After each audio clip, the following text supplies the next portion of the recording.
Hi friends and families, welcome back to my channel. இன்னைக்கு பாத்தீங்கன்னா எப்போதும் போல மார்னிங் டு நைட் ரொட்டீன் தாங்க ஷேர் பண்ணியிருக்கேன். இன்னைக்கு பாத்தீங்கன்னா ஒரு பிஸி டேனே சொல்லலாம். நீங்க ஒருவேளை நம்ம சேனலுக்கு புதுசா இருந்தீங்கன்னா நம்ம சேனல்ல பாத்தீங்கன்னா லக்சம்பர்க் லைஃப் ஸ்டைல் பத்தின vlogs அண்ட் லக்சம்பர்க் பத்தின கொஞ்சம் ஒரு சில இன்ஃபர்மேஷன்ஸ்லாம் ஷேர் பண்ணிட்டு இருக்கோம். ஸோ வீடியோஸ் எல்லாம் பாருங்க, பிடிச்சிருந்தா சப்ஸ்கிரைப் பண்ணிக்கோங்க. ஸோ தட் நெக்ஸ்ட் நான் வீடியோ அப்லோட் பண்ணும்போது உங்களுக்கு நோட்டிஃபிகேஷன் காமிக்கும். ஸோ இன்னைக்கு பாத்தீங்கன்னா கொஞ்சம் நிறைய வேலை இருக்கிறதுனால காலையில மைல்டா ஒரு சாப்பாடு சாப்பிட்டுக்கலாமேன்னு சொல்லிட்டு இன்னைக்கு எங்களுக்கு இடியாப்பமும் அதே மாவுல பாத்தீங்கன்னா குட்டி குட்டி பால்ஸ் மாதிரி செஞ்சு பசங்களுக்கு இந்த மாதிரி ரைஸ் பால்ஸ் மாதிரி கொடுத்தாச்சு. இது வெங்காயம் கடுகு போட்டு தாளிச்சா ரொம்பவே நல்லா இருக்குங்க. காலையில சாப்பிட்டுட்டு நாங்க உடனே டக்குன்னு கிளம்பிட்டோம் சூப்பர் மார்க்கெட்டுக்கு. சூப்பர் மார்க்கெட் பாத்தீங்கன்னா ரொம்பலாம் தூரம் இல்லை, எங்க வீட்டு அபார்ட்மெண்ட் கீழேயே தான் இருக்கும். சில திங்ஸ் எல்லாம் வாங்கலான்னு தான் போயிருந்தேன். வாங்க போறது என்னவோ ஒரு சில திங்ஸ் தான் நினைச்சிட்டு போவோம். ஆனா பாத்தீங்கன்னா ட்ராலி ஃபுல்லா ரொம்பிருங்க. என் பசங்கள பாத்தீங்களா எங்க உட்காந்துருக்காங்கன்னு. இந்த இடத்த கண்டுபிடிச்சதே யாஷு தான். ஆக்சுவலா பசங்க உட்காந்துருக்கிறதுக்கான இடம் வந்து அந்த ரெட் கலர்ல ஒரு ஏரியா தெரியுது பாத்தீங்களா அந்த ட்ராலில, அங்கதான் உட்காரணும்.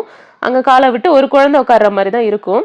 பட் பாத்தீங்கன்னா ரெண்டு பேரும் சண்டை வரும். ஸோ அவ என்ன பண்ணிட்டா, இருந்தாலுமே சண்டை வரலனாலுமே யாஷு அதில் உட்கார மாட்டேன்ட்டா. ஸோ அவ தான் இந்த ஸ்பாட்டை கண்டுபிடிச்சு ஒரு தடவை உட்காந்தாங்க. ஸோ ரெண்டு பேரையும் தூக்கி அங்கேயே செட்டில் பண்ணியாச்சு. அது கொஞ்சம் எங்களுக்கு கம்ஃபர்டபுளாகவே இருக்கும். ஸோ ட்ராலியை தள்ளிட்டு போகும்போது அவங்க பாட்டுக்கு அவங்க வேலையை பார்த்துட்டு வருவாங்க, நாங்கள் பாட்டுக்கு நாங்கள் எங்கள் வேலையை பார்த்துட்டு இருப்போம். இன்னைக்கு பாத்தீங்கன்னா எங்களுக்கு அதிகமா செலவாகிறது இல்ல அதிகமா வாங்குறதுன்னு பாத்தீங்கன்னா வெங்காயம் தக்காளி, அதுக்கப்புறம் பாத்தீங்கன்னா இந்த தண்ணி பாட்டில் எப்போதுமே வாங்குவோம். நெக்ஸ்ட் பாத்தீங்கன்னா இந்த டயப்பர். இந்த எங்களுக்கு மற்ற செலவை விட இந்த டயப்பர் செலவு தாங்க அதிகமா ஆகும். இத்தனைக்கும் பாத்தீங்கன்னா டே டைம்ல நான் மோஸ்ட்லி அவ்வளவா டயப்பர் போட்டு விட மாட்டேன், தூங்கும்போது மட்டும்தான் போடுவேன். இருந்தாலுமே பாத்தீங்கன்னா ஒரு நாளைக்கு காலையில 2 நைட்டு 2ன்னு மொத்தம் 4 டயப்பர் செலவாகும். ஸோ எங்களுக்கு டயப்பர் செலவு தாங்க முக்கியமா அதிகமாகும். டயப்பர் ரொம்ப நேரம் போட்டா குழந்தைங்களுக்கு சரிப்பட்டு வராது, ரேஷஸ்லாம் வருன்றதுனால பாத்தீங்கன்னா டே டைம்ல கொஞ்சம் ஃப்ரீயா விடுறேன் பாத்தீங்களா, அதோட விளைவு தான் ஒரு சோஃபாவே தூக்கி போடுற அளவுக்கு கொண்டு வந்துட்டாங்க. இன்னைக்கு அந்த வீடியோவையும் அந்த கிளிப்பிங்ஸும் ஆட் பண்ணியிருக்கேன். ஸோ அந்த சோஃபா ஃபுல்லாவே வீணா போயிடுச்சு. ஆளுக்கு ஒரு ஒரு சைஸ்ல ஒன்று ஒன்று வாங்குவோம். ஸோ மோஸ்ட்லி 2 பேருக்குமே 2 சைஸும் ஃபிட் ஆகும். இருந்தாலும் கொஞ்சம் நான் எப்போதும் டைட்டா போட மாட்டேன். டைட்டா போட்டா அந்த மார்க்ஸ்லாம் வந்துரும்னு சொல்லிட்டு ஒரு சைஸ் ஒன்று லூஸாவும் ஒன்று கரெக்ட் சைஸும் வாங்கிட்டு வருவேன். நைட் டைம்ல கொஞ்சம் ஃபிட்டா இருக்கிற டைப்பர் போட்டுட்டு டே டைம்ல கொஞ்சம் லூஸா இருக்கிற டைப்பர் போட்டு விட்டுருவேன். இங்க பாத்தீங்கன்னா நம்ம ஊர்ல எல்லாம் 10 கிலோ 5 கிலோன்னு ரைஸ் பாக்கெட் வச்சிருப்பாங்க. ஆனா இங்கெல்லாம் 1/2 கிலோ 1 கிலோ தான் வச்சிருப்பாங்க. ஸோ அந்த அளவுக்கு தான் இந்த ஊர்ல உள்ளவங்க எல்லாம் ரைஸ் சாப்பிடுவாங்க. இங்க ஒரு குட்டியா ஒரு பாஸ்மதி ரைஸ் இருக்கும், அதை கூட நம்ம ட்ரை பண்ணலாம். நம்ம ஊர் ரைஸ் மாதிரியே தான் இருக்கும். இந்த தண்ணி பாட்டில் தான் நாங்க எப்போதுமே வாங்குவோம். இது 5 லிட்டர் கேனு. ஸோ மோஸ்ட்லி ஒரு 3 கேன் வாங்கிட்டோம்னா எங்களுக்கு ஒரு வாரம் அந்த மாதிரி வரும். ஆக்சுவலா ஒரு ஃபில்டர் வாங்கணும். ஃபில்டர் வாங்குனா கொஞ்சம் கம்ஃபர்டபுளா தான் இருக்கும். பட் இருந்தாலும் பார்த்தீங்கன்னா, அதில தண்ணி ஊத்தி அது ஃபில்டர் ஆகி வரதுக்கு கொஞ்சம் டிலே ஆகும். ஸோ இதுனா டக்கு டக்குன்னு எடுத்து ஊத்தி குடிச்சிடலாமேன்னு சொல்லிட்டு இத தான் யூஸ் பண்ணிட்டு இருக்கோம். இந்த செக்ஷன்ல பார்த்தீங்கன்னா, இந்த ரெடிமேடா அந்த பேக்கிங் பண்றதுக்கான அந்த பஃப் ஷீட்ஸ்லாம் கிடைக்கும். நான் கூட நெறைய டைம் ட்ரை பண்ணியிருக்கேன். இந்த ஆனியன் பப்ஸ், முட்டை பப்ஸ் எல்லாம் செய்யறதுக்கான அந்த பேசிக் ஷீட்ஸ் இருக்கும் பார்த்தீங்களா? அத நம்பளா பண்றது கொஞ்சம் கஷ்டம். அந்த லேயர்ஸ்லாம் ஃபார்ம் ஆகாது. ஸோ அதுக்கேத்த மாரி இங்க ரெடிமேடா வாங்கிக்கலாம். இது பார்த்தீங்கன்னா, இது ஃபுல்லாவே மில்க் செக்ஷன் தாங்க. இங்க ஏகப்பட்ட மில்க் இருக்கும். Soya milk, chocolate milk, almond மில்க்குன்னு எல்லா வெரைட்டீஸ்லயுமே மில்க் கிடைக்கும். அதே மாரி எக்கும் பார்த்தீங்கன்னா சரி, கருங்கோழியில ஆரம்பிச்சு எல்லா வகையான எக்ஸும் கிடைக்கும். அதுவும் இந்த பயோன்னு போட்டிருக்க எக்ஸ்லாம் பார்த்தீங்கன்னா, ஒரே ஈவனா இருக்கும் சைஸு. எல்லா சைஸும் ஒரே வெயிட்ல இருக்கும். அதே மாரி நல்லா ஹெல்தியாவும் இருக்கும். நல்லா கிளீன் பண்ணியும் நல்லா நீட்டா இருக்கும். ஸோ அதனால அது கொஞ்சம் விலை அதிகம். பட் நாங்க என்ன வாங்குவோம்னு கேட்டீங்கன்னா, நார்மலான எக்ஸ் மட்டும் தான் வாங்குவோம். நார்மல் எக்ஸ்னா ரொம்ப மோசமாலாம் இருக்காது. அதுவும் குட் குவாலிட்டி எக்ஸ் தான். கொஞ்சம் கிளீன் பண்ணாம இருக்கும். பட் நல்லா தான் இருக்கும். ஒரு வழியா நாங்க திங்ஸ் எல்லாமே வாங்கிட்டு வீட்டுக்கும் வந்தாச்சு. சோஃபால கிடக்குதுல என்னது இது? நான் சொன்னேன் பாத்தீங்களா, இந்த சோஃபாவை வீணாக்கிட்டாங்கன்னு. அந்த சம்பவம் இதுதாங்க. ஃபுல்லாவே சோஃபா ஃபுல்லாவே தண்ணி எடுத்து ஊத்துறது, இல்ல விளையாடுறன்ற பேர்ல சாப்பாட கொட்டிடுறது. மோஸ்ட்லி இதுல ஃபுல்லா உச்சா விட்டு தான் நாஸ்தி பண்ணிட்டாங்க. உள்ள வந்தாலே ஸ்மெல் பயங்கரமா அடிக்கும். நானும் நிறைய இந்த வாஷ்லாம் அமேசான்ல ஆர்டர் பண்ணி யூஸ் பண்ணி பார்த்தேன். பட் இருந்தாலும் மேல மேல அவங்க இந்த மாதிரி பண்றதுனால அது இன்னமும் அது ஒஸ்டா தான் போயிட்டு இருந்துச்சே தவிர அது சரியாகல. இந்த சோஃபாவை கிளீன் பண்றதுக்கு எவ்வளோ ஆகும்னு ஒரு பேஜ்ல ரெஃபர் பண்ணி கேட்டேன். அவங்க 150 € சொன்னாங்க. அட கடவுளே, இதுக்கு புது சோஃபாவே வாங்கியிருக்காம போல இருக்கு அப்படின்னு நினைச்சிட்டு நாங்க கிளீன் பண்ணவும் சொல்லல. சோஃபாவை தூக்க சொன்னோடனே 2 பேரும் பைல்வான் மாதிரி தூக்க ஸ்டார்ட் பண்ணிட்டாங்க.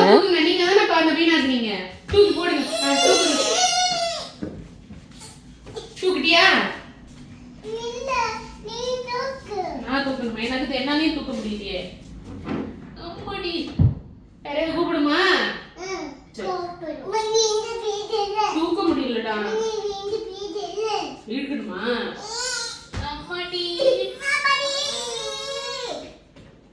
முடியல. இங்க பக்கத்துல உள்ள ஃப்ரெண்ட்ஸ் எல்லாமே கூட்டு தான் தூக்கிட்டு போனாங்க இந்த சோஃபாவ. ஆக்சுவலா இது ரொம்பவே டிஃபிகல்ட்டான டாஸ்க்ன்னு தாங்க சொல்லணும். இந்த சோஃபா பார்த்தீங்கன்னா, இந்த லிஃப்ட்லயும் ஃபிட் ஆகாது. ஸோ நாங்க இருக்கிறது 7த் ஃப்ளோர். ஸோ 7த் ஃப்ளோர்லேருந்து 2nd ஃப்ளோர் வரைக்குமே இவங்க 3 பேர் மட்டுமே ரொம்ப கஷ்டப்பட்டு தான் தூக்கிட்டு போனாங்க. இறக்கிட்டு கீழ கொண்டு வைக்கிறதுக்கே 1 ஹவர் ஆயிடுச்சு. இதுக்கு பார்த்தீங்கன்னா, இந்த நம்ம நார்மல் கார்லலாம் கொண்டு போ முடியாது. அதுக்குன்னு ஸ்பெஷலா இந்த ஃப்ளிக்ஸ்ல தான் நாங்க புக் பண்ணுவோம். இந்த ஃபர்னிச்சர் இதெல்லாம் தூக்கிட்டு போறதுக்குன்னு எஸ்பெஷலி தனியா கார்ஸ்லாம் இருக்கும். அதுக்கான டீட்டெயில்ஸ் வேணும்னா கூட டிஸ்கிரிப்ஷன்ல குடுக்குறேன். நீங்க ஒருவேளை லக்சம்பர்க்ல இருந்தீங்க, ஏதாவது ஃபர்னிச்சர்லாம் இந்த மாரி தூக்கி போணும்னா, நீங்க அந்த ஃப்ளெக்ஸ் கார் சர்வீஸ்ல புக் பண்ணிக்கலாம். ஹவர்ஸ்க்கு ஏத்த மாரி சார்ஜ் பண்ணுவாங்க. ஒரு வழியா சோஃபாவ தூக்கி போட்டதும், அந்த சோஃபாவ கொஞ்சம் நவுத்துறதுக்காக இந்த வண்டி மாரி இருக்குல்ல, அத எடுத்துட்டு வந்தாங்க. அதுல தான் 2 பேரும் விளையாண்டுட்டு இருந்தாங்க. அவங்கள விளையாட விட்டுட்டு, அவங்களுக்கு கொஞ்சம் ஸ்நாக்ஸுக்காக இந்த சர்க்கரைவள்ளி கிழங்கு தான் செஞ்சிருந்தேன். சர்க்கரைவள்ளி கிழங்கு கொஞ்சம் ஸ்வீட்னஸோட தான் இருக்கும். பட் இருந்தாலுமே பார்த்தீங்கன்னா, கொஞ்சமா சர்க்கரை போட்டு இந்த மாரி கேரமலைஸ் பண்ணி குடுக்கும்போது இன்னுமே சூப்பரா இருக்கும்.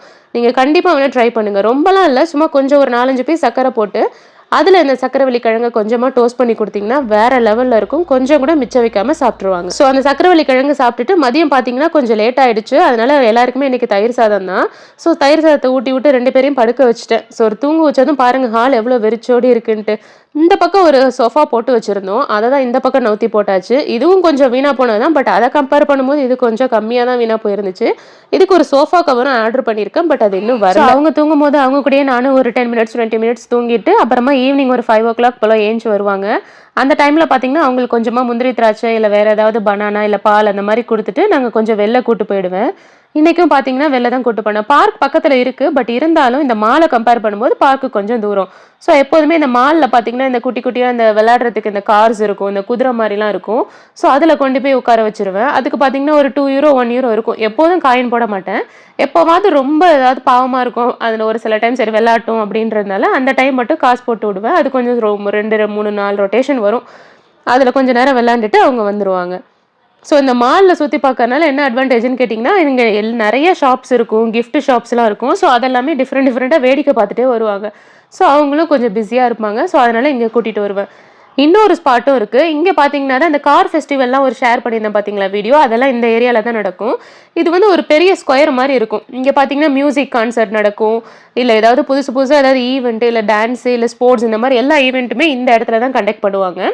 அன்னைக்கு கூட நாங்க போயிருந்த அன்னைக்கு ஒரு 2 டேஸ் முன்னாடி கூட ஒரு மியூசிக் கான்சர்ட் கண்டக்ட் பண்ணியிருந்தாங்க. அதோட செட்டப் பிளான் தான் இது. இன்னும் எடுக்காம வச்சிருக்காங்க. ஸோ அங்கேயும் கூட்டிட்டு போயிடுவேன். அங்கேயும் கொஞ்ச நேரம் விளையாடுவாங்க.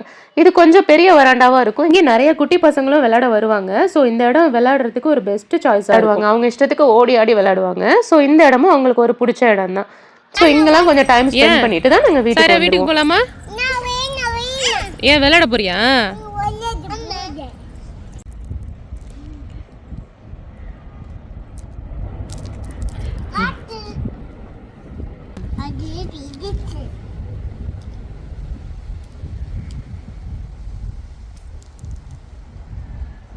ஸோ இங்க பார்த்தீங்கன்னா, பசங்களும் நல்லா விளையாண்டுட்டு, நானும் கொஞ்சம் டைம் ரிலாக்ஸ் பண்ணிட்டு வீட்டுக்கு வந்துருவோம். கிட்டத்தட்ட 6:30 ஆயிடும்.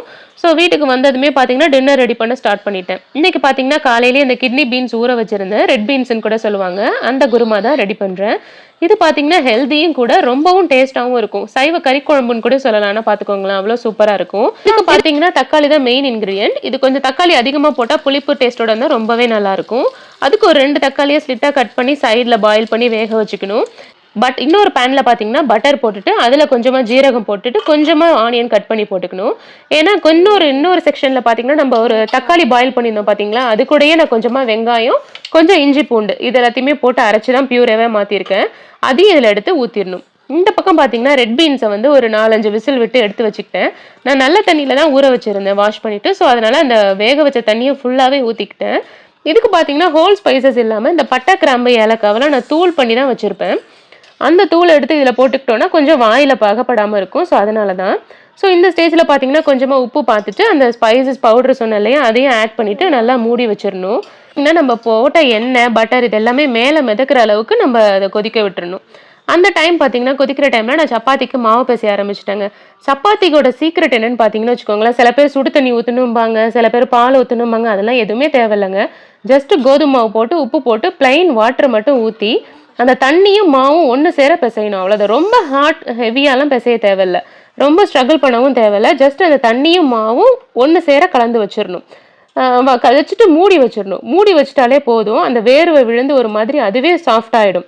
நம்ம எடுத்தோடனே எல்லாத்தையும் போட்டு நீட் பண்ணணும்னு அவசியம் கிடையாது. நான் எதுவுமே ஃபாஸ்ட் ஃபார்வர்ட்லாம் பண்ணல. டைரக்டா அப்படியே லைவா தான் ரெக்கார்ட் பண்ணியிருக்கேன்.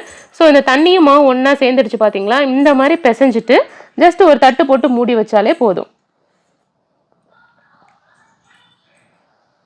இந்த மாதிரி பிசைஞ்சதை அப்படியே மூடி வச்சிருங்க. ஒரு 10 to 15 மினிட்ஸ் கழிச்சு எடுத்து பார்த்தீங்கனாலே அது சாஃப்டா வந்துடும். இந்த சைடும் பார்த்தீங்கன்னா கொஞ்சம் எண்ணெய் மேலே மிதங்க ஆரம்பிச்சிருச்சு. ஸோ இதுவும் கிரேவியும் ரெடி ஆயிடுச்சு.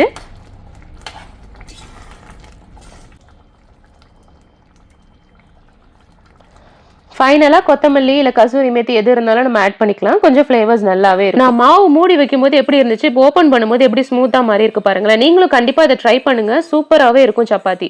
இன்னொரு முக்கியமான சீக்ரெட் என்னன்னு கேட்டிங்கன்னா, இந்த மாதிரி ரவுண்டா சப்பாத்தி போட்டுட்டு அதுக்கப்புறம் பார்த்தீங்கன்னா உள்ள கொஞ்சம் எண்ணெய் தடவணும். எண்ணெய் தடவணும்னா சூப்பரா சப்பாத்தி உப்பி வரும். இது பூரியா சப்பாத்தியான்னு கேட்குற அளவுக்கு அந்த அளவுக்கு ஃப்ளஃபியா வரும்.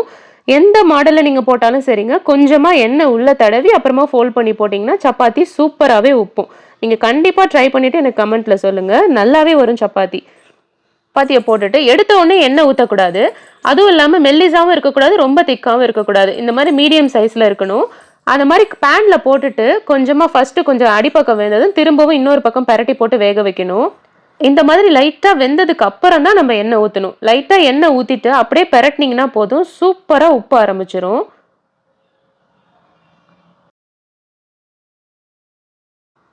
இங்க பாருங்க எவ்வளவு சூப்பரா உப்பி வருதுன்னு. நீங்க எந்த மாடல்ல போட்டாலும் சரிங்க, கோணமானலா போட்டாலும் சரி, லைட்டா கொஞ்சமா எண்ணெய் தடவிக்கணும். எண்ணெய் தடவி உள்ள போட்டீங்கன்னா இந்த மாதிரி சூப்பரா உப்பி வரும். ஸோ கண்டிப்பா நெக்ஸ்ட் டைம் இந்த டிப்ஸ் எல்லாம் நீங்க ட்ரை பண்ணி பாருங்க.